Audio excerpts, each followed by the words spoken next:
I like it when they lie still like that.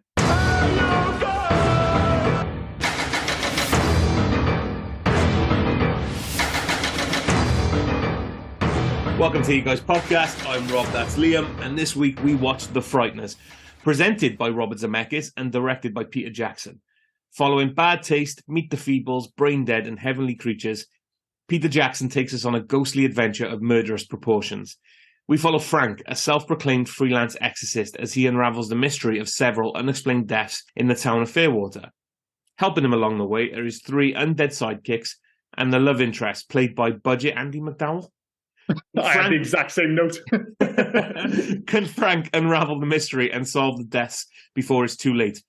Or will the mum from Critters and Jake Busey, who, in a perfect piece of casting, if you want somebody to look like a psychopath, it's definitely Jake Busey, can they continue their killing spree?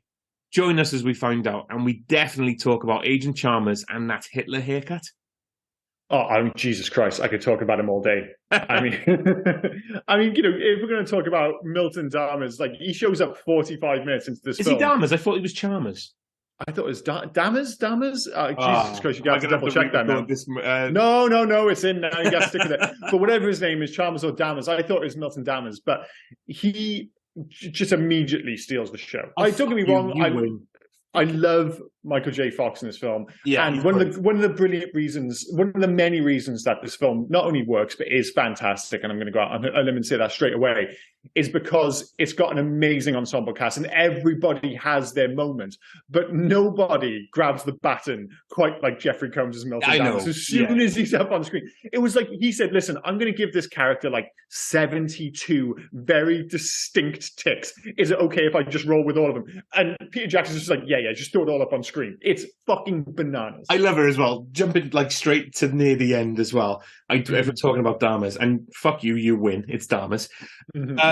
As we get to the end of Agent Dammers, and he's just kidnapped budget Andy McDowell. Yeah. That's her. Trini Alvarado, but she is so Andy McDowell. She is, especially the timing lines up and everything. I'm just like, she's perfectly fine in this film, but one of the first notes I have down is budget Andy McDowell. It's just So when he opens his shirt in the cemetery, and it's like he's talking. Was it my body is a roadmap of pain, and he does that, and you look at it, and it's the lamest scars in the world. Like they are terrible. It is, but it was like all the way through the film, it's like, you kind of expect that maybe that it's going that way. They take it to the extreme.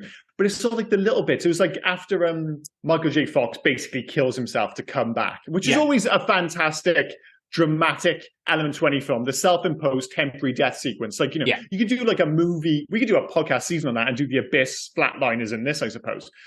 But just the fact that he shows up and randomly has an Uzi for no fucking reason. It's like, why have you got an Uzi? And if that's not like weird enough, he then adds a butt cushion. But the strangest thing is, he has like a bizarrely great taste in music. Like when he starts up his car, you think, oh, what's this going to be? And he's playing Superstar by Sonic Youth. I'm like, that's surprisingly good taste for what is absolutely a fucking lunatic. But it just adds to the weirdness. I love it when he's... And the fact we've started this entire podcast with Milton Dammers is insane. But when he's interrogating Frank Bannister and he goes, oh, you trying to kill me? You trying to kill me? It won't work. I'm wearing a lead breastplate. Well, like I say, you could just kind of list the crazy things his character does. And, as an actor, Jeffrey Combs, he's always been that kind of actor. And growing up, I always knew him as the Reanimator. Yeah. And obviously, that's another movie with a big performance. But that's the thing. This film can carry that kind of performance. And, I was trying to kind of like pin down what kind of film this is. How would I describe it? And the only thing I could come up with was theatrical horror, which kind of felt like it kind of died away, no pun intended, in the 90s. So like straight away, obviously, there's the links to Tim Burton because you have the Danny Elfman score right from the off. It feels like a Tim Burton film. Yeah. But the other thing is like it's the old-fashioned knowing horror, which goes right back to EC Comics of the 50s and the kind of fun, purposefully overwrought horror comedy of the 60s. Like on TV, like the Munsters and yes, the Addams Family, which this movie has direct link to with John Austin, who played Gomez in the original TV show, and again, another fantastic performance in this film, playing the judge who you aptly quoted at the start of this film. You know, the judge, as great as he is not acting. I don't know. Do you have to ask for consent when they're dead? I don't know, but it's still pretty. I mean, up. he died in a time, obviously, but Jesus Christ, he's gross, isn't he? They don't call me the hanging judge for nothing, or whatever the fuck it is he says. Yeah, he's a dirty old bastard, but John Austin is so good in the role, and that is the point. You go all the way through the cast, and you might not know all the names, but everybody has their moments in this film. Yeah. So I inadvertently watched the director's cut. Mm-hmm. Didn't know I was watching it, because when I did a deep dive after I watched it, and I was watching it, I said, I've never seen this part. Mm-hmm. I went and said, I'd like to look for, is there a director's cut of this? And yes, it was originally released on Laserdisc. Laserdisc, yeah. Fantastic. So how I watched it, I'm not going to say, but the watching that I had seemed to just be the director's cut. So I'm fine with that. Because the reason why I've mentioned this is because you said about John Austin. Mm-hmm. And he is brilliant in it for his minute parts in the film, because he's in it a bit, but he just like visually he looks fantastic. I love the voice, and it's just whenever he pops up, he leaves an impression. But he has a great scene that's cut from the film that I saw, where they're rushing to the baby mansion where where they the two of the ghosts, what were their names, Cyrus and Stuart, where they picked the babies up and ran them around. Oh, in the house, at the start, Well, so the judge and Frank Bannister are driving there, and they're having a conversation about like death, and Frank's going to get himself killed and things like that, and Frank's just being Frank. And it's really like you see more of John Austin in that part, and he does really well. I don't know why they cut it. To be fair, I don't know why they cut a lot of this. I'm not going to keep going on about the director's cut, but it's not a short film though. You have to remember, like, this is for all the horror and stuff. And again, it's totally quite interesting because at times it's very comedic, but when they go into horror, it does go for proper. Horror. How long was yours? Oh god, an hour and 50, maybe something like that. I didn't write it down. This was 2 hours and 5, 2 hours and 10. Yeah, I can see why they cut it. I'm of the mindset, and I think I mentioned before on the podcast, when it comes to horror and comedy in particular, I don't think your movie has any business being longer than 2 hours. And I'm not saying there's anything wrong with the scene, but I'm like, this film didn't need to be any longer than it was. Like it walks the line just about. So I can see why they might have been like, all right, let's just make sure we definitely keep this under 2 hours. The thing I think they shouldn't have cut, but if they did cut it, they should have redone the first scene maybe. I wrote it down when it came on, the first scene. You've got, now we know Johnny Bartlett chasing, like I said, the mum from Critters, Dee Wallace. And she talking about performances again, Dee Wallace is swinging for the fucking fences as Patricia. Yeah, everybody's giving like different ranges of insane performances, and she's not quite up there with Milton, but I mean, Patricia is, again, big performance. So you've got Johnny chasing her through the house at the beginning, and I wrote it down because I knew the story then at the end where they were together. Yeah. So I wrote it down. Is this some sort of foreplay for them? Because if you don't watch the film, you just see a ghost chasing her. And then as you get through the film, it's the first time you've watched it, you think, well, why was he chasing her at the beginning?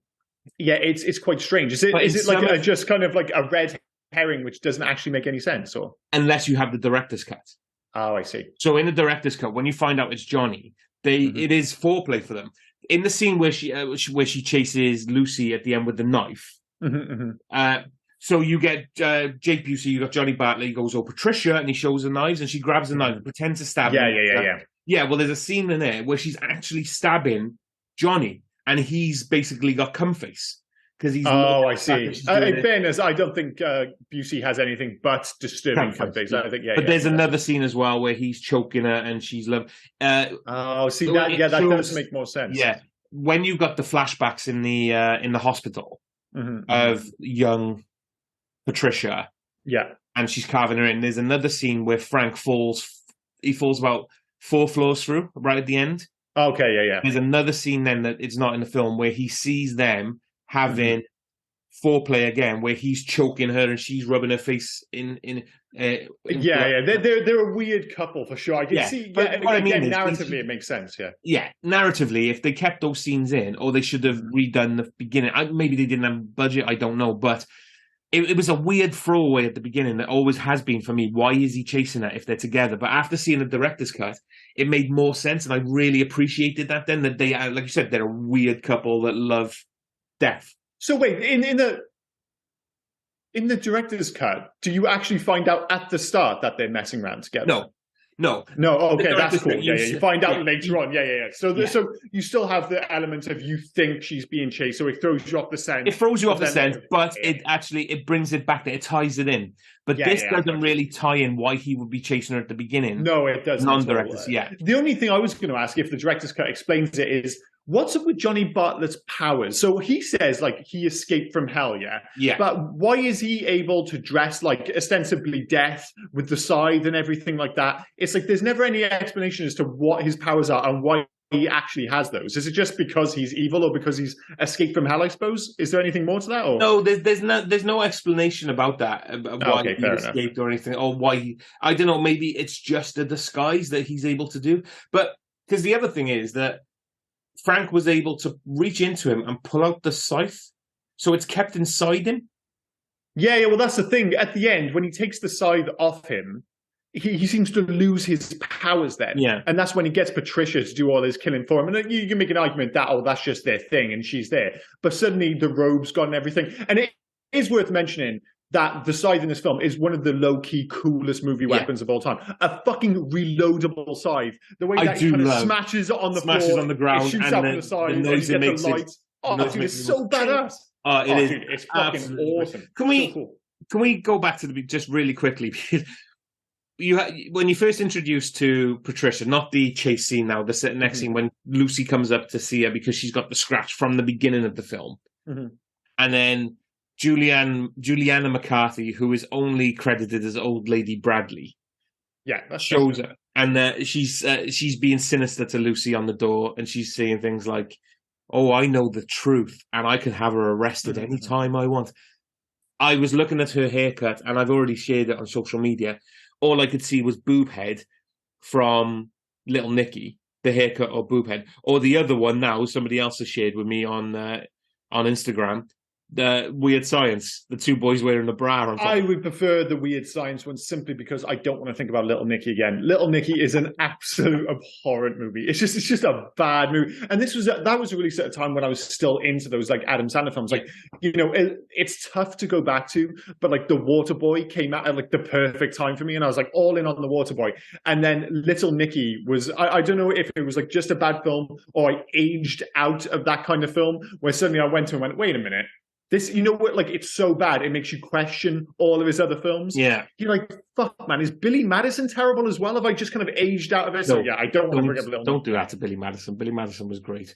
But was being up to word. That's all I could think about with that stuff. And it made me, like, it took me out of the film for a good 10 minutes as I was just picturing her next to Boo. Yeah. I mean, speaking to you about the film, it'd be interesting to know how people feel about it, because the only ostensible issue with this film is that while it was cutting edge in 1996, and it was cutting edge, this film really put both Peter Jackson and Weta, is that how you pronounce it? His special effects company, obviously went on, because this film basically got him, despite the fact that it was a bit of a flop. The special effects, everything else. Yeah, this definitely helped get him Lord of the Rings. So. Got him Lord of the Rings, and you can see the special effects and how it would kind of lend itself to the Lord of the Rings trilogy. But it does age the film. And there are two, I always think with the special effects films, like you can almost split it in half. Half of it still totally holds up, and that's the ghosts. The ghosts hold up amazingly well, where basically what they did, they shot everything twice. That's why the production on this film dragged on for quite a bit, because all those sequences where you see like Frank with a ghost, that's not just thrown on top of his green screen. Yeah. He acted that on his own. And then they brought the ghost in and acted the exact same thing and had to line it all up. So basically, they digitally composited it into a single shot using split screen photography, which is a bit old fashioned, but it absolutely works. And the stuff with the ghosts all looks amazing. And not in that kind of, it looked good for 1996. No, it just looks fucking good. It still looks great.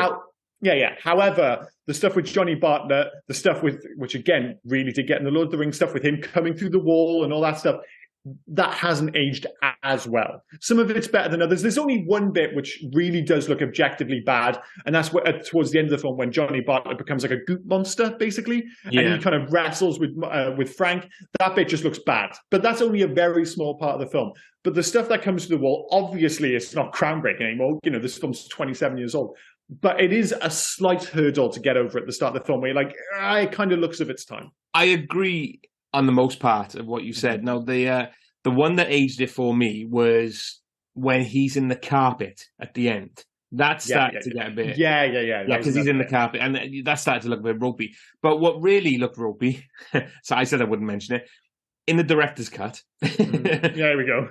Do you know, the woman who deserved to die, what was her name? Magda Reese-Jones. She really deserved to die. She was like, "Did you kill your wife?" Yeah.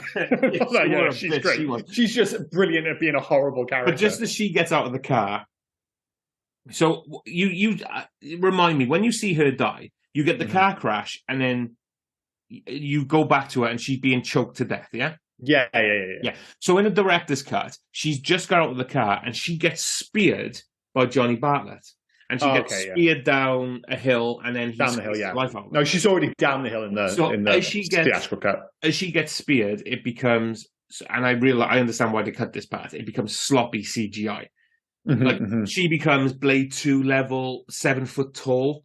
Like the kind of rubber bandy thing kind of going on. It could also be an issue with, like, the production on this overran, and you know they had, like, I think it was like 200-300 special effects shots, something ridiculous like that. And it's easy to forget that Weta. I'm just going. Let's say Weta. Let's go Weta. Let's just go with that. They had never actually really done CG before. Like, all their special effects have been physical up to this point, and the company was only 3 years old in 1996. So all of a sudden they're being asked to do hundreds of special effect shots, and they were running out of time and budget. So I think the production constraints maybe had an impact on some of the special effects towards the end of the film. But it also speaks to, despite the fact that, again, as I mentioned earlier, this film was a bit of a flop. It made 29 million off a 30 million production budget. Everybody had the utmost confidence in this film. Yeah. Like, Universal loved it enough to both push it forward and to give it 6 million in the way of additional budget to finish those special effects shots. So I still think maybe some of them were impacted slightly despite the additional budget. But again, it speaks to the fact that everybody who saw this film, not just us, again, I've never met anyone who said, I don't like the Frighteners. If you've seen, basically there are two responses: either I love the Frighteners or I haven't seen the Frighteners. Yeah. Like, those are the only two fucking responses. And everybody, you know, Universal were like, this film's the business. We're going to give it additional budget. We're going to push it forward. But for some odd reason, it just didn't catch on with audiences in a major way. It's just one of those bizarre ones. It just kind of went under the radar. Another Universal film, the only one I can think of comparatively, is like Scott Pilgrim versus the World, where the buzz about it was fantastic. Everyone who watched it absolutely adores it, but it just didn't capture the imagination, or it was released at the wrong time. You know, there's no obvious response. It wasn't like you get with some films, like, what was it? John Carpenter's The Thing, where the obvious response is, well, it was released alongside E.T., and because of society at the time in 1982, whatever it was in the States, everybody wanted to go and see a happy film rather than go and see the depressing The Thing. There's no obvious kind of societal response to this. It was just one of those films that fell through the cracks, sadly. But it's become almost one of the ultimate cult movies, because people talk about it because of the Lord of the Rings thing, but largely just because it's fucking awesome. It is great. It is acted so well. The only thing that kind of took me out with the acting side of it, I always I'm going to get his name wrong. Cyrus, played by, I don't know if it's Chi or Chai McBride. I'm going to say Chi McBride. Did they do his ADR in a tunnel? Because it does every time he spoke, it was like he had to shout over a noise that was happening. Like, I don't know how he died or how he was meant to talk, but he was constantly shouting through and it seemed weird compared to how he was talking, and then how you had Stuart and the judge talking. I appreciate then you get played brilliantly by Ali Ernie. Basically get his character from Full Metal Jacket, Hiles, because he's shouting at everything, but Ali Ernie shouted at everything his entire career. Well, that's the thing. I think you've actually answered there, because both of those guys, I know he's more of a character than what's his name again? Sorry, Ali Ernie, Hiles. Yeah. He, basically those two characters are the closest in this film you get to shtick. So I think like he's basically coming in very distinctly to give like do your kind of comedy thing. Like when you notice, obviously he has a few character interactions, but a lot of the time he's just doing like a line. Basically, it's just like, oh, we'll go away and write something funny and come back and we'll kind of force it into the film. And that's why it feels, I think, kind of removed from the narrative sometimes, because I suspect it wasn't part of the scene. He's just gone away and they're like, oh, well, I've written this line. He'll go and perform it and then they'll kind of direct it into the film afterwards. And you get that with a lot of comedians where they're basically, it's like, oh, well, get a bit of your stand-up or something into this film. And it doesn't really work from a narrative perspective or a character perspective, but you're here because you're funny. So we want a few funny lines. And I think that's the reason that he's so much louder, or it feels removed from the core kind of, it doesn't feel conversational like the rest of the film. Yeah. But, everyone else, like you said, they're still slaying. Like, even like, it's when like the smaller characters have an impact as well. Like Troy Evans as Sheriff Perry, he's fantastic. He's great in this. Yeah, Peter Dobson as Ray, like he's so fucking horrendous. Like, okay, I don't buy into their marriage at all, but who gives a shit? But I even love the way he responds to, is it Raggedy Ann? When the doll comes to life, he's the only one who acts normally. He immediately starts punching the shit out of it. And I've said it before in previous podcasts. Nobody ever responds how I would. Like, if that grudge girl showed up at 3 o'clock in the morning at the end of my bed, I'm swinging punches. Yeah. I'm swinging, dude. I'm not asking any questions. If you come up with that long fucking hair and that kind of sound, I'm just going to punch. I'm just going to fucking punch you. I don't know what else to do. I wonder if he would try to punch. Sorry, I take it back. I'm going to keep mentioning the director's cut because we keep talking about scenes that happened. After he punched Raggedy Ann, they see a shadow of something walking coming from the hallway. It's a cooked chicken. The ghosts have picked up a cooked chicken, made it walk, right? Yeah. And held a lamp behind it to cast it. I understand why they cut it, but would you go and kick the shit out of a walking chicken? I would absolutely kick the shit out of a walking chicken. Walking chicken. Yeah. But that brings me to one of my major issues with this film. One of my few genuine issues with this film. It's like, firstly, that sequence, right? You've got babies flying around. You've got the chicken, in the extended cut, whatever. As soon as she sees a paper which says, oh, local con man hanging out at cemetery, she immediately like, oh, you're a con man. And it's like, well, how do you explain the flying babies and stuff? Just because somebody, like a newspaper says he's a con man, your own eyes have just like, how would you have even begun to pull that off? It's absolutely insane. I suppose I suppose the way she linked it was because then the baby was holding the card. If the card wasn't there.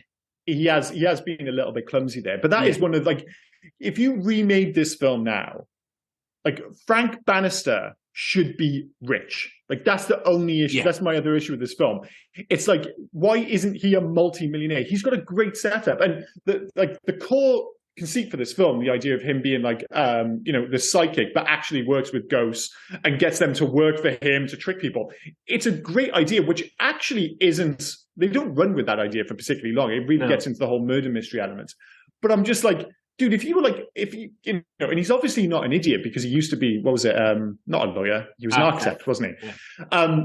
But I was like, dude, you should be absolutely loaded. And if this was like 2023, the same story with mobile phones and stuff, if you remade this film, you would have to make him rich. There's just no other way. You couldn't not be rich. You wouldn't put him in a small town at the beginning. You'd have him go to the small town. Because he's a big city guy. The reason why I don't think he's rich is he's trying to do his shtick in such a small town where everyone's just talking about the fact that 5 years ago this dude may or may not have killed his wife and now he's trying to do this. So you would have him be either travel the world or be in a big city and then go to the small town to figure out what's going on with 30. Why 30? But you do need the small town, and that really is like a character in this film because it like I'd never noticed it before. But this was obviously supposed to be set in the Midwest of the United States, but it's actually all filmed in Wellington. And obviously, I started looking it up and I looked at pictures of Wellington. I'm like, man, they don't even try to hide the fact that when I watched it, I just assumed it was in the Midwest of the United States. But now that I've looked at images of Wellington, I'm like, I can't unsee it. So it's one of those, like, for 99% of the world, you watch this film, it's not a problem. If you're from Wellington and every time you can see down the hill, you can see the waterfront and everything, you're like, well, that's fucking Wellington. It's like, when I watch the new Batman film, what is it called? The Batman? Is it just called The Batman? The Batman. Like there's scenes, Yeah, well, it's just scenes in Glasgow, and like they don't even try to hide some of them. I mean, it does briefly take you out the film. This whole film is clearly just filmed in Wellington. But what it does give, sorry, just to briefly finish this, is that it gives it an otherworldly air because, especially with the houses, the houses don't look like they quite belong, and it gives it that Tim Burton vibe, like Edward Scissorhands, where it's like almost the uncanny valley, where it almost looks like the Midwest, but there's something slightly off about it. But because of the tone of the film, it just works. With the hills, the houses, the grass, and everything, it felt Welsh to me. Like that whole thing felt a bit Wales, like just towards the valleys. Well, you could almost think of it as something like the closest thing to it is Sex Education on Netflix, which is filmed in Wales in the Wye Valley, and you see these like wider shots, and everything is just Welsh. It just looks Welsh. I know it's right on the border with England down there, but it is just very, very Welsh. But then you see the houses and the fashion stuff, and it's like this weird Americana kind of bolted out on top. Yeah. And that's what you get with this film. And it almost kind of gives it this timeless vibe where you're like you said, there's a reason it looks a bit like Wales. New Zealand just looks like a more dramatic version of Wales quite often. Like there is that crossover there. And it's just, they've got this Americana kind of bolted on top. So it gives everything this otherworldly air. And obviously, given the nature of the film, it just totally works. It just like everything, like you said, other than that, it's not just the special effects. This is a well-made, good-looking film, and it comes back to Peter Jackson. And I think a lot of people, they'll know Peter Jackson, obviously, from Lord of the Rings, The Hobbit, and King Kong. And if they go back to this film, they'll be like, God, this is a weird film for Peter Jackson to direct. No, it's not. Yeah. If you come from the other way and you were watching Peter Jackson films back in the 80s and 90s. If you think this is weird, go back and watch Meet the Feebles or Bad Taste. And then dude, you're missing Brain Dead. Fucking insane. The final, like, don't get me wrong, all of Brain Dead is as mental as the title is. The last act of Brain Dead is one of the most insane final acts you will ever see to a movie. It's and it's brilliant as well. Because it's like, I'm wearing a lead breastplate in this. He's wearing a lawnmower breastplate in Brain Dead. Like, oh yeah, oh dude, I fucking love it. Like, I know a lot of people like remember Bad Taste fondly. I think Brain Dead is just a much better film. And did you notice that Peter Jackson's actually in the movie? Yeah, he's the punk who calls him an asshole. Yeah. And sorry, just to kind of connect it to last week, did you notice the deputy when they have I think it's at the museum when they're having the gala and Frank shows up and it all kind of kicks off with and we find out that the judge is a dirty old bastard. Anthony Ray Parker, who played Dozer in last week's podcast, The Matrix. Was the deputy in this? He was one of the deputies. Yes. It was just one of those ones, like, when I saw him, I'm just like, why does that guy look so familiar? So I saw him. Because I watched The Matrix like fucking 6 days ago. I saw him. I thought the same thing. He looks familiar. And then I just moved on because the judge started humping a mummy. So I didn't really... I can absolutely understand that. Just on that sequence, what do you think happens to the judge and fucking Ray and all those guys when they basically get killed again by Johnny Bartlett as ghosts? All I could think of was like, will they end up in the Lost Souls room? That's Death for the Dead from You know what happened to them? Because you see then Stuart and Cyrus at the end, they go to heaven. Oh, of course. So basically he just kind of forces them off the mortal coil. So I don't know if they took another light because obviously they didn't. Yeah, so like basically, when they die, they have the option to straight away, if they've been good, not baddies, the tunnel shows up and they can just go directly to heaven. But if they hang around, they basically have a year until the next time the tunnel shows up, because he says it's approximately a year, yeah. Which is a piss take, because what about Cyrus, who died in the 70s? Well, that's the thing, though. They can keep turning it down, like like the judge said. Does it come every year? That was my impression. I'm sure he said it's like, it's like something approximating a year. So I get the impression each year they basically get the options like, do you want to go to heaven now, or do you just want to fucking hang around still? I don't know why anyone would hang around, especially at the grave site where you've got the fucking, the drill instructor running the show. It's like, just go to heaven, dude. Jesus Christ. I have a question, right? Well, two things first. What's happened? So they get killed, so they can be killed by their own. I get that.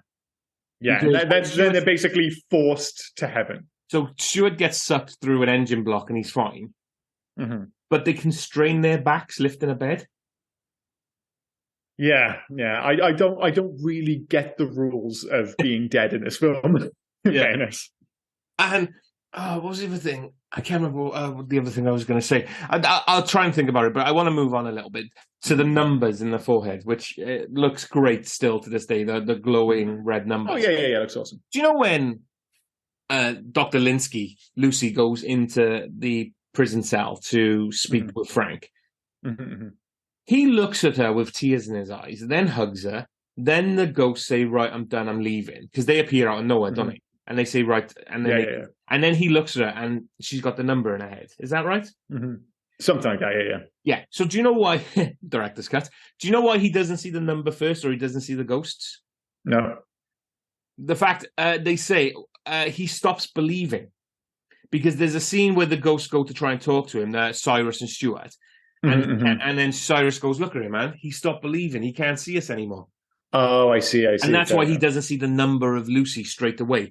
When he looks at her, he's got tears in his eyes and he hugs her. And as he hugs her, he starts to believe because you see the Cyrus and Stuart wavy then come back. Oh, yeah. Fair enough. And then I can see why they cut that. I can see why they cut it. It makes sense for the scene, but I don't think it actually makes sense. This whole idea that he suddenly stops believing. It's like he's been dealing with ghosts for like months kind of thing. It's just like, come on, dude. I'm just not buying that. And why would you stop believing you saw a ghost kill a human? Like you saw. Yeah, and more importantly, though, why would you take a date to medieval times? That's the big question in this film. Because it was already booked.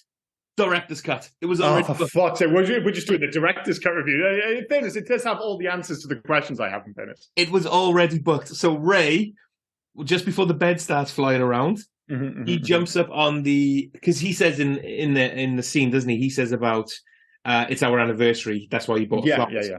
Well, he jumps up on the bed and he says, I booked Excalibur for our anniversary. Oh, well, that does make sense because when they kind of, and it's not even a date, it's like a formal meeting. And of course he has like an interest in her. Yeah. But basically it's just like, well, let's have a drink and talk about this. And I was like, why the fuck are they in medieval times? I was almost a little disappointed to myself. I was like, why did I never question this in the past? Yeah. Because immediately I just start thinking of the Cable Guy. That's the only other film where I can think of where they go to, medieval times. But they make... in the Cable Guy, it's a whole sequence. They make such a big deal of it because, of course, they go to medieval times. You can't just go to medieval times and then not mention it. Except for in this film, that's exactly what they do. I'm like, wait a minute, why are we doing this? Like, such a weird curveball. But yeah, obviously in the director's cut, they do mention it. So that actually made me think, as we talked about Ray, that was my other question I forgot just a little bit earlier on. You said about the year before they can go back up. And we know for a fact... I hope that's right. I've got that in the back of my head. But that's fine. Right. But... You see Johnny, you see Cyrus, Stuart, and the judge, and they're all in different stages of deterioration. Like you've just got a little bit of of Stuart, like around his mouth and stuff, and that's how he died or whatever. You got the judge who's lost his jaw. But what's going on with Ray? Because every time you see Ray, he deteriorates more and more and more until he's just chucked on the boot of the bonnet of the car. I mean, I get what the bonnet of the car thing is because he's been killed. But even in the build-up to that, like you say, he does get more and more grim each time you see him. And it's just like, it doesn't make sense. Because, the judge makes sense, but you've got to go on the assumption that he's been on Earth for over 100 years. They explain the ectoplasm thing. You've got the other dude, he's been there clearly since the 70s and one since maybe the 80s. I don't know. But yeah, Ray seems to get gross real fucking quick. And again, it all links back to, director's cut aside, they don't do a great job of explaining the rules of death in this film or of being dead. But also, it doesn't massively matter. But yeah, I totally get your point though. I loved when you see Johnny as well out of his Grim Reaper outfit. And he's got the char marks on his bald head. Oh, yeah.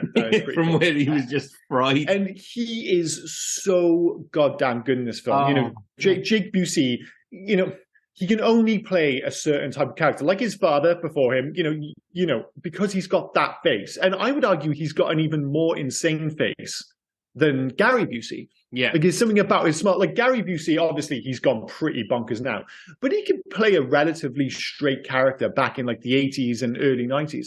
Whereas Jake Busey has just got one of those faces where like he couldn't play the straight leading man. He just couldn't fucking do it. Not with that grill, but he's absolutely perfect for this role. So he's 25 in this film. And I think the fact that it makes him a bit more like psychotic, as you say, is the fact, and I'm not trying to be a dick here, he's a bit thinner. Because as you see him now, as he go, like he's gotten a bit fatter as the years have gone on, as we all do. Yeah. Can just get a bit chunkier. He just looks more like Gary Busey now. Looks more insane. But this one, and I don't know what like he has about 9,000 teeth in his head, doesn't he? That is the thing. It's the smile. It's the fact that you can see a bit of gum. Obviously, the eyes are pretty wild as well. But it's the smile. It's 100% the smile. And it's the same with this far. Gary Busey. They've got basically insane smiles. They just do. And yeah, Gary Busey kind of absolutely leans into this film. And he's, as I said, you don't actually see much Jake Busey in this film until the very end. For the most part, you're seeing the spirit and stuff like that. You get like little cutaways, but you're not actually seeing a huge amount of Jake Busey on screen. But once he shows up, he's so impactful. You feel like he's been in the entire film when he just totally hasn't. Absolutely, and that's the thing, isn't it? You only see him in the video at the beginning, and that video case they look at is actually the DVD cover because there's 4 things on it, but it's from Heavenly Spirits. Oh, okay, yeah. So when it's talking about when she's watching her in the bed, yeah. It's a great video case, yeah.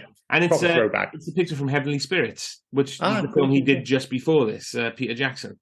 Heavenly Spirits, is that? I don't think I've seen Heavenly Spirits. So that was, I think it was in. Is it Heavenly Creatures? You mean Heavenly Creatures? Sorry. No, it's just like what I was like. I'm saying yes. I'm like I don't know what the fuck he's talking about. Heavenly Creatures. Heavenly Creatures. Yeah. Just be clear though, I haven't seen Heavenly Creatures either. So no, I haven't. To be fair, although.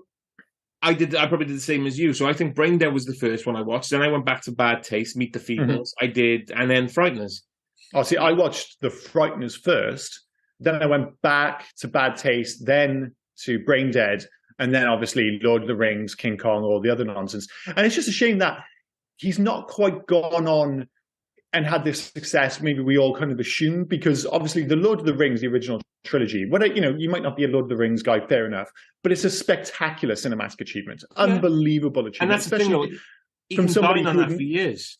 Yeah, well, like he did, but some of the kind of, it's not quite the same way. Like, I really liked King Kong. It's flawed, but again, as a cinematic achievement, I think it's actually something quite special.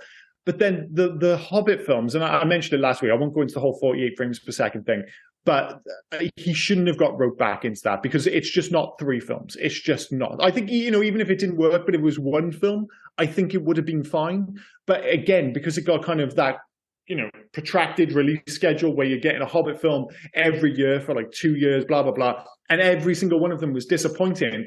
I think a lot of people remember him for that now. And obviously I know he's going into documentaries more than movies, but I would love to see Peter Jackson come back with a real Peter Jackson movie, if that makes sense. Don't be wrong, like the documentary he did for World War One. I'm not sure if you've seen it. Lest We Forget, I think it's called. Yes, he because that was they took black and white footage and colorized it. It is one of the most low-key, spectacular achievements in special effects you will ever see. Because obviously we're all accustomed to seeing, World War One footage. It's black and white. It's silent. They've gone in, not only have they tidied everything up, not only have they added color, but they've gone out and got regional actors to actually add in the voices via lip syncing, going back to all the footage. What did you call it, sorry? Is it Lest We Forget or something like that? No, They Shall Not Grow Old. They Shall Not Grow Old. Sorry, I totally mixed up. They Shall Not Grow Old. But it is unbelievable. And literally, it is striking because, your brain is accustomed to seeing World War One footage in a certain way. Yeah. And suddenly you see that, and it looks like it could have been shot like 50 years ago. It is absolutely bananas. But as great as that is, and as fantastic as his Beatles documentaries are, I would love to see Peter Jackson go back to the well and really do something kind of like this, mid-budget, absolutely, like, if he went to like Netflix and said, listen, give me 60 million, I'm going to do something fucking insane. There's no way they're not giving him the money. Just do something, dude. But hey, maybe we won't get it. And I'd love to see Frank's Volvo in a movie as well. I mean, the 1959 Volvo PV544. The pus-colored Volvo. Like, oh my. Yeah, it's just a shame because have MOTs kind of seen an end of the old banger? You don't see them on like when I was younger, you would see properly old bangers. But now, because it's so expensive to keep a piece of shit on the road costs a fortune because it's just going to fail its MOT. For us in the UK, definitely. Not in the States so much. Yeah, because there's no MOT. I mean, I'm pretty sure you could drive a car that's held together by chewing gum. Well, that's the other note I've got is like, if you go over to the States, you still see legitimately old bangers. Like, fuck, I can't believe that's on the road. Over here, the old banger is a thing of the past, sadly. And it's a bit of a shit. I know it's unsafe and all these other things, but seeing a 1959 Volvo, which is like absolutely hanging out of its ass, there's something joyful about that almost. Now, if you see a 1959 Volvo, it's being taken care of because obviously somebody's pumping a huge amount of money to make it roadworthy, but it is what it is. So I just want to mention one more thing, because we've talked about this film quite a lot, and I've really enjoyed it. But again, with the rules, she kills Frank at the end of the film. She chokes him out. He's dead. And they tell him it's not his time. He gets to come back. Okay, but I understand that. How can he rip her ghost out of her body? I don't know. That is the thing. Like a lot of the questions, it's like, unless it was on the director's cut, unless you know the answers, I don't have the fucking answers, sadly.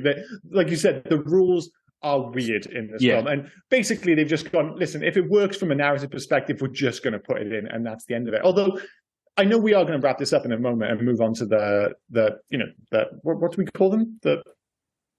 What the fuck? You just dropped out of my head the words. The sections? Is that what we call it? I'm next. Yeah, that's fine. Yeah, whatever. Yeah. We've hardly mentioned Michael J. Fox, which is quite bizarre. I mean, we've mentioned him. But the fact is, because Michael J. Fox is doing proper Michael J. Fox stuff. He's low key, but he's great because he's in this entire film, but he's playing off people that are just more and more insane. So you mentioned the more and more insane versions of what's going on in this film, and then you've just got, like I said, the low key Frank Bannister who's just grieving. And it's just, he's going from base to base. He is your introduction into this world, and that's fine. Absolutely. Yeah. And the thing is, it's easy not to mention because, as you already said, like some of the performances in this film are absolutely massive. But you need somebody with that charm and charisma that Michael J. Fox has, that almost that everyday man feel, because he is the anchor that makes this film work. If his character was insane as well, this film would just be too much. It would just be too much of everything. And it's like, despite the fact that we've not mentioned him, Michael J. Fox is quietly fantastic in this film. And I think it probably was, sadly, his last leading role in a big Hollywood movie, quote unquote, big Hollywood film. No, like there's no thing. It was. Because he went from this to do Spin City, and then he retired from acting. Yeah. So this is last role. But again, it's just that, like, one last reminder in a big movie, how fantastic he can be as the leading man in this film. Like, as great as everyone else is, no one else could be that character in this film. No other actor could pull off what Michael J. Fox quietly pulls off in this film. So even though we haven't mentioned, because his performance is more low-key, it is quieter, it's absolutely essential to this film working, because he anchors everything, especially you as the viewer. And it just, like you said, it puts you in this world and gives you a place without kind of getting, dragged away with it all, and just it all being, again, a little bit too much. It would work as like a sketch, or if it was a short. And this was supposed to initially be, and sorry if I'm stepping on facts here, this was going to be a Tales of the Crypt movie. Yeah. Like, that was the plan. Yeah. And, it has that vibe, and you can almost imagine this working as a short story. And, you could remove Michael J. Fox if that was the case and just have big characters everywhere. But as ostensibly a 2-hour movie, you need that more grounded character. And that's why Michael J. Fox is both brilliant and absolutely essential to this film. Absolutely. I 100% agree. I just want to mention one more thing. The fact that I never noticed, and it's not the director's cut, don't worry.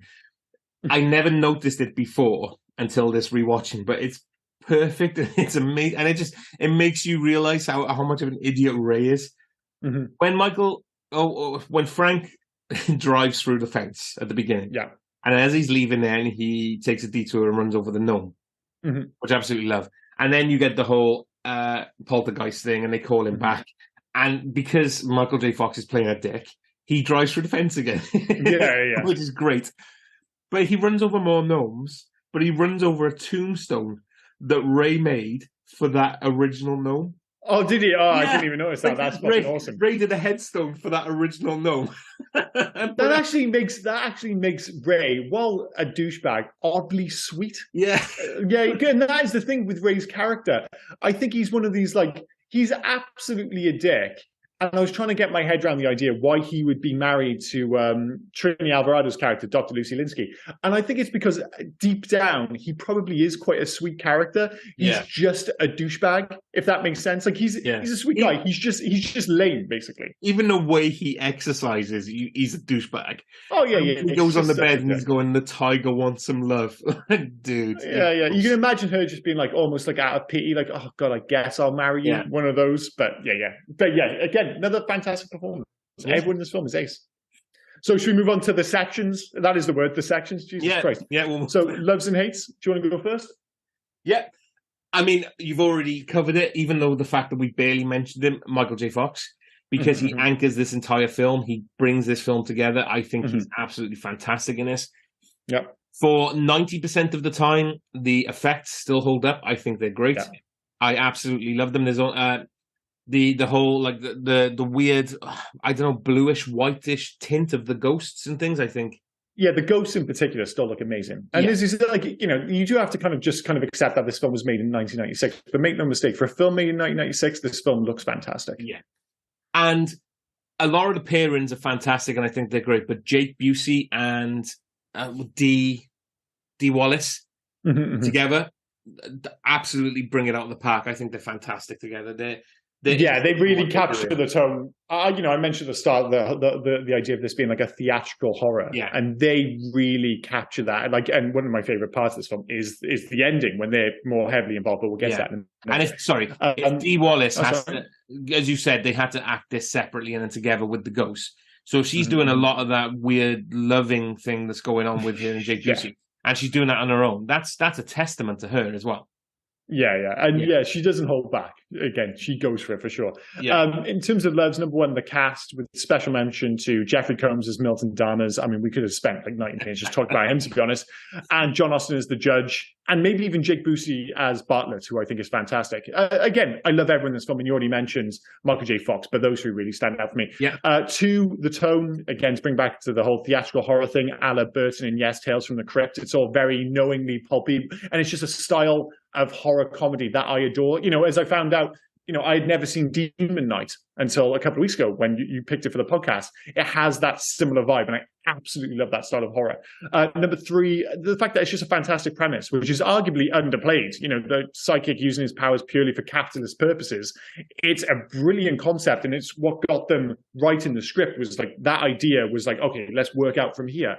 As I said, you know, they maybe don't make the most of it, and you could certainly have another film using that same concept, but obviously it just didn't make the money. How about hates? Do you know what? This is one of the times where I'm going to do a Liam. Okay. Like, the fact there was no sequel.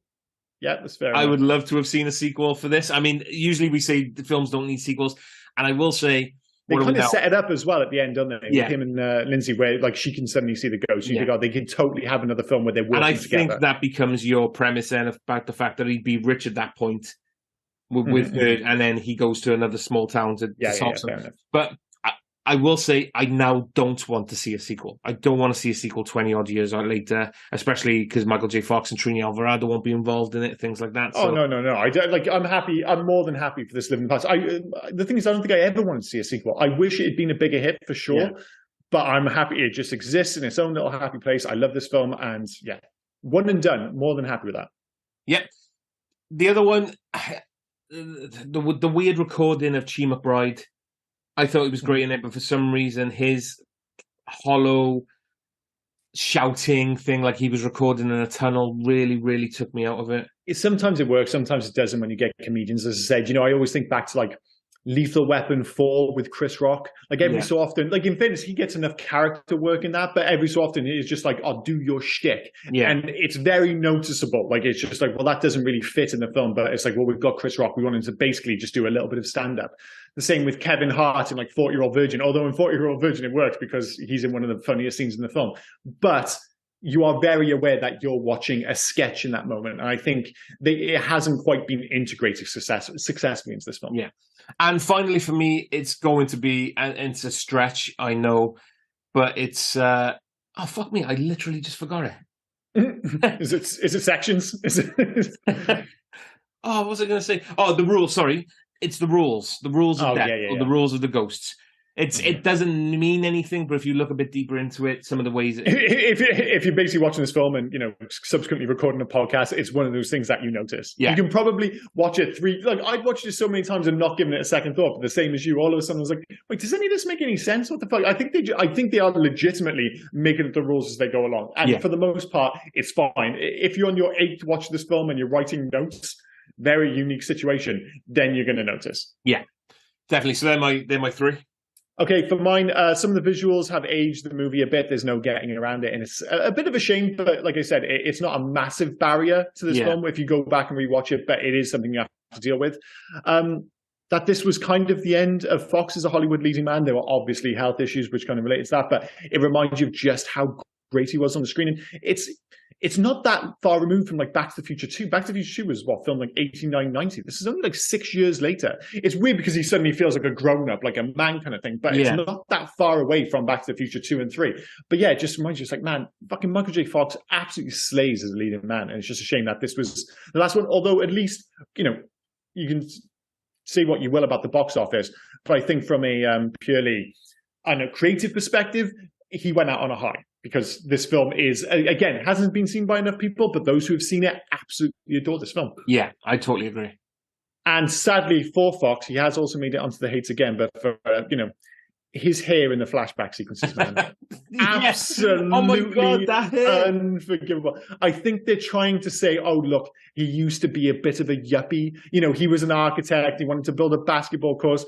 They're like, how can we make it clear that he used to be a bit of a douche? We'll give him the douchiest haircut of all time. Mission accomplished, by the way. Because he's such a nice guy, obviously. Michael J. Fox is such a nice screen presence. Like, how can we make him more douchey? We're going to have to give him a really fucking lame haircut. And yeah, they did a job. So I'm not sure if they did a brilliant job or it's terrible, but either way, just seeing it on his head is somewhat upsetting. I love that flashback because, like I said, they're trying to turn him into a dick. Oh, he's arguing with his wife because he made a basketball court. And in that flashback, he lays her up for a pass. Like, what is he doing? You can see the hair. He's clearly an asshole. Yeah. But, all right, favourite scene? Oh, favourite scene for me has got to be more towards the end. Can you really call that whole chase in the hospital a scene? Well, I am, because that's fine. There you go. Like that ending in that. There you go. There. So that I've literally just got like the final act. So yeah, that ending in the hospital, I think, is great. Where you've got Dee Wallace just running around chasing with that never-ending shotgun. It's absolutely fantastic. Even to the point where she shoots Milton Dammers in the head, and straight away you see his ghost head pop up. I think that looks fantastic. I think it's awesome. Yeah, I think like. Obviously, jumping on what you already said, my favorite scene is the exact same thing. But it's like you've got all the big characters suddenly getting their opportunity to cook at that point. And you still got Michael J. Fox anchoring it, as we already mentioned. You got Jake Busey, you got Dee Wallace, all really going for it. You have Dammers kind of, as you say, having his big moments at the end of the film. And not just that, it's like, it's so brilliantly shot, the way it cuts between how it used to be, the flashback sequence was when they actually killed all the people at the hospital, and the now. So you're getting Jake Busey back when he was alive, and then Jake Busey is a ghost, and Michael J. Fox kind of, in both worlds at the same time. The way it's shot is fantastic. Everybody is acting their ass off. The ending to this film, because the whole film is brilliant, but it's building towards something, and it absolutely does not disappoint. And it almost makes up for the fact that this film abandons the core, obviously the core concept of him being this psychic who actually works with ghosts runs throughout the entire film, the fact that he's a real psychic. But the business element of it is abandoned relatively quickly in favor of this whole murder mystery with Bartlett and obviously Dee Wallace, I'm using a real name, Patricia. But the payoff makes it all worthwhile, because that final sequence is an absolute home run. What I like about this as well, it makes you wonder if he's just found a new power as well, because they don't hint towards any of the other within the film that he's able to flash back like he does when he's in the hospital. He flashes back to because he doesn't know if it's real or not. He jumps in front of Johnny Bartlett's shot at the doctor, like he tries to take that bullet, which I think is fantastic. Yeah. But again, it speaks to my earlier point. They basically what suits the the script. Yeah, what suits it at What that suits the point? narrative? Yeah. Oh, so wait, is this a power, or is he just having like a moment? Don't worry about that. Don't worry about that. It's going to work, and it does work. But just don't ask too many questions. Yeah. Sadly, we're asking the questions. In fairness, the director's cut answered half of them, but I think they realized, and probably why it was quite easy to cut that stuff, even though it explains some of the stuff in the film. Even the director's cut only explains half of it. So I think at some point they're like, let's stop trying to explain stuff. Yeah, just let the film roll. They'll just be at fucking medieval times. You know, it just nobody's going to give a shit. It's fun, so just roll with it. Just enjoy the ride. Because the other one is why only Johnny Bartlett needs his ashes on consecrated ground. Why is he the only ghost with these magic powers to kill humans? Yeah. We don't know. We don't care. Just forget about it. Yeah. Next, alternative titles. We're just going to keep saying sections now. Sections. Section. So you have to bear with me because there's a few as I'm going through. So in Argentina, Scared to Death. Yeah. In Brazil, The Spirits. That's fine. Yeah. Bulgaria, The Shadow of Death. Nope, not having it. I'm guessing this is French Canada. Ghost Hunters. French Canada. Ghost Hunters. No. Yeah. In China, Horrible Ghosts / Horrible Phantoms. That's a bit over. Again, it's the synonym thing. It's like you're just repeating the same thing twice. But okay, fair enough. In Colombia, Scared to Death. In the Czech Republic, Sprites. No, that doesn't work over here. In France, Ghosts versus Ghosts. Hungary, Let the Frustration Erupt. Oh my god, that sounds like a porn parody. Yeah. In Hong Kong, Incredible Soul Distracting Cases. I quite like that one. Yeah. That one's just about ludicrous enough to work. Italy, Suspended in Time. Well, I think I'll stick with the Frighteners. The Spirits was fine, but the Frighteners is better, and it gives it a unique edge. Japan, Wandering Souls. A little bit too somber. Yeah. Mexico, Scared to Death. Yeah, it's fine. Portugal, Grab Me These Ghosts. Scared. Why is Scared to Death kind of? Oh no! Basically, it's just making me think of The Ring, especially the remake. I know people go back and say that the original Ring or Ringu is fantastic. It is. The Ring is actually one of the. It's a really good remake, but the sequence where the girl is literally scared to death. That is still one of the best horror sequences of all time. When they just cut to her face and it's all fucked up. I remember seeing that at cinema. People just fucking gasped. I was like, oh my God, that is horrific. Sorry, a complete aside there. But yeah, go back. If you haven't seen it, go back and watch both the original and the remake of The Ring. They're both fantastic. Did you hear the Portugal one? Grab Me These Ghosts. Grab Me These... Oh, Jesus Christ. That's bad. Romania, right? I'm going for either Hong Kong or the original. That's it. Oh, hang on. Because Romania, I'm assuming they had an excess of 2 films, so they decided to do a triple pack when they released them. So they had. It's not going to be called Kickboxer 5. It's not one of those again, is it? Nope. They had. I'm assuming this is what happened in Romania. This must be the marketing campaign. They had 3 men and a baby, 3 men and a little lady, 1 man and 3 ghosts. Okay, yeah, fair enough. Yeah, I can see where you're going with that. Like, what the fuck? Russia, ridiculous. Scarecrows. No. Serbia. No. Who's afraid of the spirit? Yeah.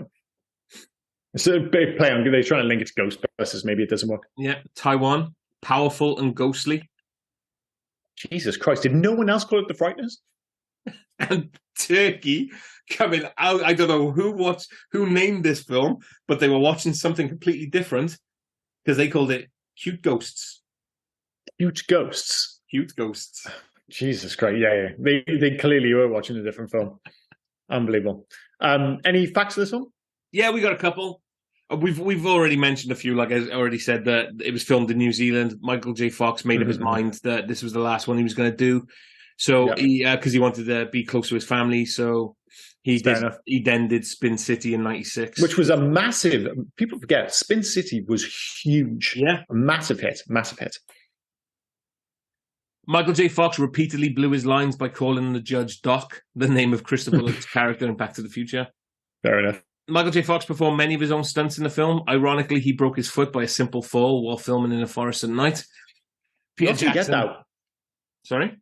You often get that. It's like, you get these guys who do all these stunts and then it's something really innocuous they get injured with. Yeah. Peter Jackson said Fox's injury was actually a blessing in disguise because it allowed him to work on the script some more and edit some of the film scenes whilst Fox recovered for a week. The film originally made the PG-13. However, the MPAA thought the film was too intense for the rating and gave it an R. No matter how much Peter Jackson would edit the movie to try to get the desired rating, the ratings board would keep it R, including citing some reasons like a door was shot by a gun too many times. Jackson, being angry that he toned himself down for nothing, changed a death scene in the movie to be more graphic in order to make the rating feel more deserving. Yeah, I guess you don't want to find yourself in the middle ground. I can understand why they might want to go for PG-13 because you can feel like there's a PG-13 version of this film, which is relatively easy to put on the screen. But yeah, I'm glad we got what we got. So Danny Elfman was so impressed with Peter Jackson's previous movie, Heavenly Creatures, not whatever I said, that he offered to do the score of one of Jackson's next movies and agreed to do this movie without even knowing what it was about. Yeah. The only thing is just immediately, it just can't help that he's so synonymous with Tim Burton, especially when, it's that kind of film again in terms of like, this is like a horror comedy again. You see that opening sequence. If you hadn't been told, you just immediately go, this is Tim Burton film. It just looks and sounds like a Tim Burton film. Charles Starkweather, the real-life killer referenced in the movie, killed 11 people and 2 dogs. During a nearly two... Yeah, it's... Why does that make it... It just makes it so much worse. 2 dogs, what a fucking dick. I mean, 11 people, horrendous, but when it's movie rules, 2 dogs, Jesus. Yep. That was during a nearly 2-month killing spree. His 14-year-old girlfriend, Carla Fugit, accompanied him for and participated in most of the killings.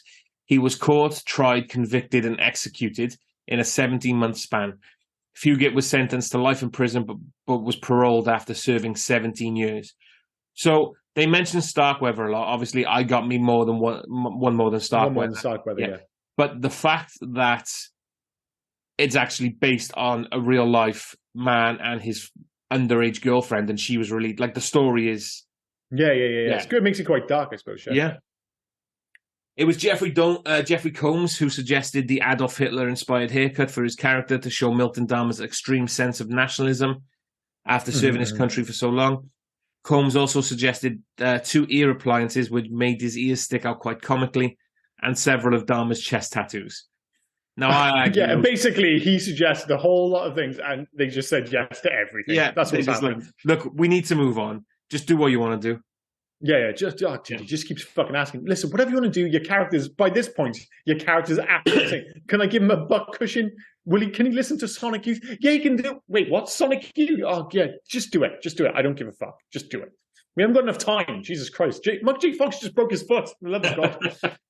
That Russian cannibal creep, referred to by Bartlett, is Andrei Chikatilo, a Ukrainian.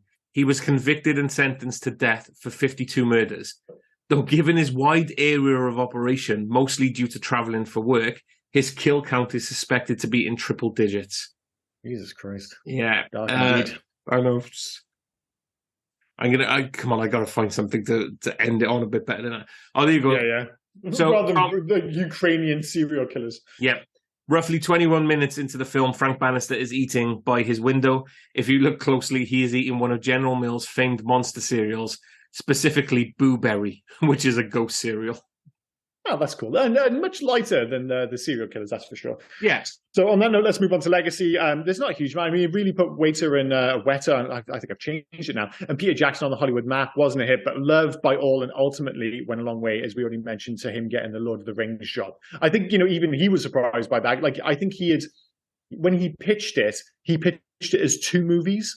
Because he just didn't think they were going to have 3. And then someone's like, isn't there 3 books? And he said, yeah. And they said, well, why don't you make 3 movies? It is almost amazing that he got the Lord of the Rings job. Like, it's unreal. You think nowadays, give it to, you can get away with it in Marvel. I know, like, with Marvel films, they give these films to, like, independent directors, people who haven't made big films before. But it's because it's part of the Marvel machine. And you're not selling it on the director. You're selling it as a Marvel product. And I think sometimes they actually go out of their way to, like, have relatively no-name directors as to not take away from the fact that above all else, this is a Marvel film. But back in like 1999, or I guess they would have been preparing in 97, 98, the idea of giving the Lord of the Rings trilogy and that budget to a relatively no-name director was absolutely huge. And no-name, I know people will be like, what the fuck do you mean no-name?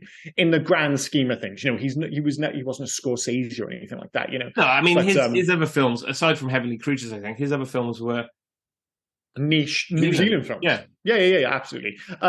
As we mentioned, this movie really did feel cutting edge if you watched it back in 1996. It's held up relatively well across the board, but in 1996, it was almost amazing. Like, how am I seeing these kind of effects in a mid-budget horror comedy? It just seemed absolutely unthinkable. And as we already mentioned, this was the last one with Fox as leading man in a Hollywood role. In terms of making a change, now this is a bit of a controversial one. And this is the section where we say, if we could only change one thing about the movie, what would you change? Right, changing special effects retrospectively or retroactively is always seen as a no-no now because of what happened with Star Wars and the special editions. Everyone's like, you shouldn't go back and change the films. Would I be comfortable with the idea that Weta went back and basically just redid all the special effects, not all the special effects, but the stuff with, as we said, Johnny Bartlett as the kind of death sequence, him coming through the walls and stuff. If they went back and just touched all that up, but didn't add anything, just touched up what was already there, leave the ghosts, they still look fantastic. But the Goop Monster, him coming through the walls, they just touched it all up and then re-released it as a special edition Blu-ray. The original version still available for you to watch. Would I be happy with that? And the answer was yes. As long as they don't add anything additional and they're just touching up what already exists, I'm like, I would quite like to see that. I totally agree. I think, that's not what I would change, but in regards to that, I think the important thing is not changing anything. Yeah, updating the special effects, I think, would be a good shot. But that is one change. Well, yeah, it is one change. The closest thing I can describe to you, and I may have used this as an example on the podcast before, is basically when you watch these films or you haven't seen them for a long time, you have a memory of what the film looked like. And they've done it with toys from the 80s. So basically, like seeing the Thundercats, for instance, or Teenage Mutant Ninja Turtles, they re-released the toys that you remember from your youth. They come in the same packaging and everything. The only difference is they look how you remember, not how they actually were. So they've all been quietly updated to modern standards, but they're still in the exact same style. So they do the same thing. The articulation's exactly the same. The box is the same, but everything's been updated. And it's so smartly implemented that when you pick it up, you're just like, oh, this is the toy from when I was younger. And then if you hold it next to the actual toy from when you were younger, you're like, oh, wait a minute. That kind of looks like a piece of shit. And I think it might be one of those. Like, if they just quietly updated the visual effects just to the level that's in your head, I think it would still totally work. So for me, my one change would be an addition that's already added. You basically just want the director's cut by the sounds of things. Not all of the director's cut. I just want you get the flash, not the flashback. You had it at the beginning where he's chasing it through the house and it turns out to be foreplay.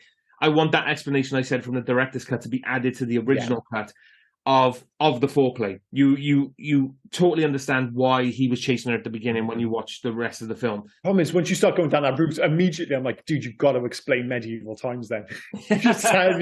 All of a sudden, we're basically just saying, guys, just watch the director's cut. Yeah, just if you can find the director's cut, watch it. I'm not saying how I watched it, but watch it. Just watch it. Fair enough. In terms of video games, unsurprisingly, there wasn't one. If I was going to make a modern day one, or not specifically me, but if I was going to get a team to make a modern day version of this for as a video game, I would totally lean into the psychic business side of it and be about having to firstly successfully haunt a house and then commit to the bargaining stage afterwards, in which you need to convince the folk involved that you are legit and get as much money for your business as possible, basically. So whatever money you make then goes back into your business. You can build the business, so it's not linked to the narrative of the film. It's linked to the core concept of you working as this capitalist psychic. And if I was going to make it, I would go big. And even though they're not my favorite company, I think they would be perfect for this. I'd go for Bethesda and turn this into a full lifestyle sim set in fake Midwestern United States, and just have it as about you kind of creating and establishing and basically keeping this business as a success. So it's a combination of successful haunting and then the bargaining stage, and basically just keeping the papers and everything off your back. So that's what I'd have. I mean, the one that's up there would be sort of like the Alone in the Dark series, Edward Carnby. You kind of have that one, and to be fair, I am looking forward to the new one with starring David Harbour. I was until I tried there's a demo. I haven't tried a prelude. I tried it and it didn't feel there's plenty of time. I'm sure they may have updated it. Visually, it looks fantastic. It didn't play great, which is true of nearly every Alone in the Dark game. To be fair, I did love the premise of the bringing Alone in the Dark to the future. And I love that that latest one. I like the idea of nearly all these games. It's just a shame I don't think they really work that well. Never mind, that's I wouldn't think of Alone in the Dark. The ones I had two in my mind, two kind of games that I would. There was one by Square Enix, and I don't know if you've Murdered Soul Suspect. That's the best shout. Dude, I legitimately finished that game.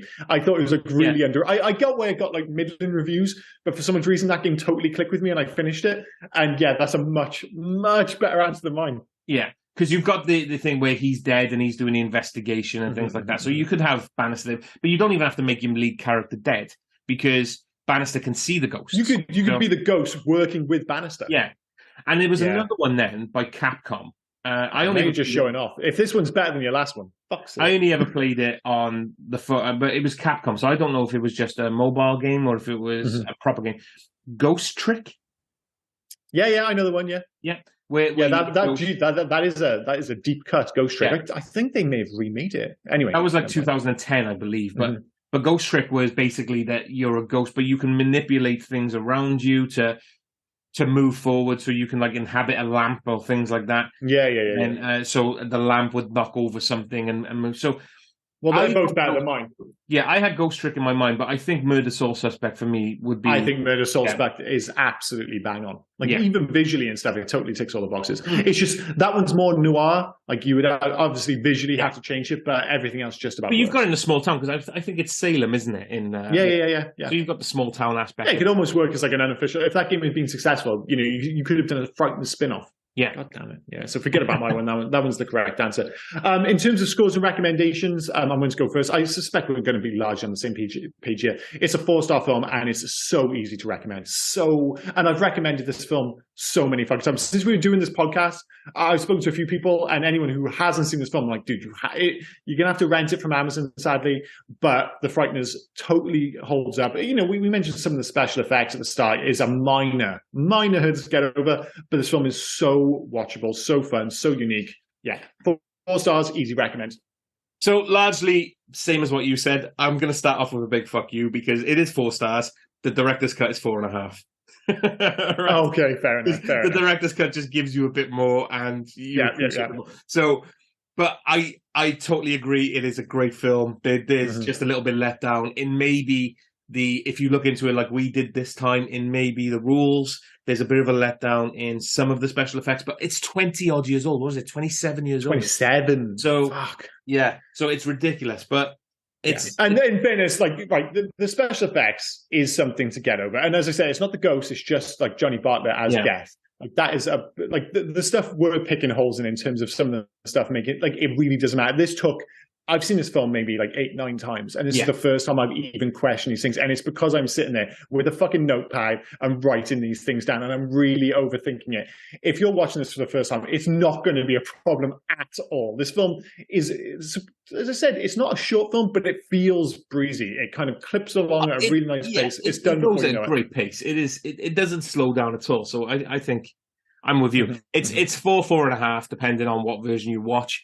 And it's an easy recommend. Now, absolutely. Like you, unless you've got the Laserdisc, go ahead and watch the Amazon one and watch the full. As I said, I know it probably explains more, but if you've listened to this, you've had the explanation as far as the explanation goes for the director's cut. I would still go back and watch the theatrical cut because, as I said, I'm a bit of a stickler when it comes to both horror and comedy. And this is a horror comedy being under 2 hours, which I think is essential. I don't want this film to be any longer.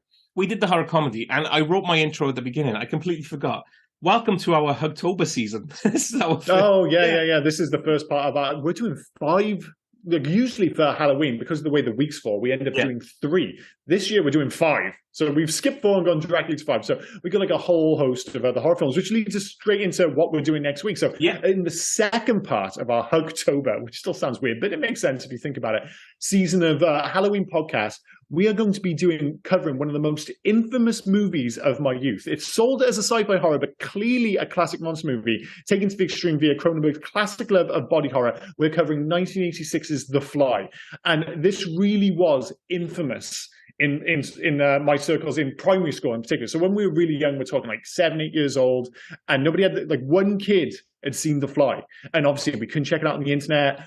My parents at that point wouldn't let me rent out The Fly, even though they were like pretty chilled out. It was, I think I mentioned before, was Die Hard. Once I watched Die Hard on VHS, basically the dam burst and they just said, you watch whatever the fuck you want. I was fine with Die Hard. So the next week I'm watching RoboCop, then it's Aliens, blah, blah, blah, blah, blah. But when The Fly was being talked about, it was this 18-rated horror film, and most of us weren't able to see it, but one kid had, and he kept going specifically about the monkey being turned inside out. He was like, "Did you see the fucking monkey is inside out?" And it became this thing of legend. And make no mistake, when I did finally watch it, it did not disappoint. That scene is totally gross, and there are so many. This film is artistically fantastic, but make no mistake, like a lot of Cronenberg films, it's also brilliantly gross.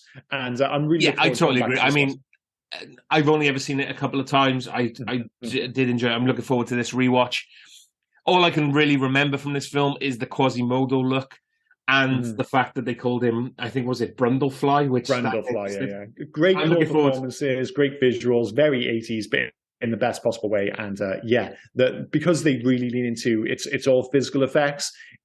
From what I remember, it's really held up, man. It's really held up. So I think what we're gonna do now, what we've decided to do is to actually, before we watch the film, we're gonna together watch the trailer and just have a look at the trailer and get us ready to go. So and you should join us for this one in particular, because The Fly has got a fantastic trailer, like the most modern one. I'm not sure if it's the original one, but we're not like sticklers here. We're just going to pick the best one, the most entertaining one. The trailer quickly reminds you how fucked up this film gets real quick. So look out for the trailer, and us having a brief 2-minute discussion, or 3 minutes, depending on how long the trailer is, talking about the trailer, ready to watch The Fly. I'm really looking forward to this. So anything else before we wrap up? Yeah, actually, we do have a couple of comments from people. So I'm going to pull them up now. Just keep talking whilst I look for them, because I'm not buying time, I promise. There we go. So we actually we've had an email from Steve Richardson, one of our listeners, and his subject line is basically just John Woo. Okay. So he said, "Gents, I'm just catching up on Broken Arrow, and I have to say, Hard Target is better than Face Off. Lance Henriksen pushes it over." So again, that's just a big fuck you to you. Yeah, that really is. I mean, you're both wrong. Hard Target isn't as good as Face Off, and of course, it's only going to be the lunatics. Sorry, dude, who type in these kind of things. Nobody's going to bother typing in, "Oh no, Face Off is better than Hard Target," because everyone knows it's it's basically an objective fact. But it is what it is. He hasn't even said it's better. He's got the greater hand symbol. Hard Target greater than Face Off. Yeah. Well, I can assure you, his maths are all wrong. Another listener, Carl Lind, has dropped us a message on our messenger, on Facebook Messenger. So if you want to, feel free to follow not Carl's advice, right? Carl's just message us on Facebook. I can't even think where. There we go. There you go. Great episode, gentlemen. I remember seeing The Matrix in the theatre as well and walking away with my mind blown. You were all correct about Mouse.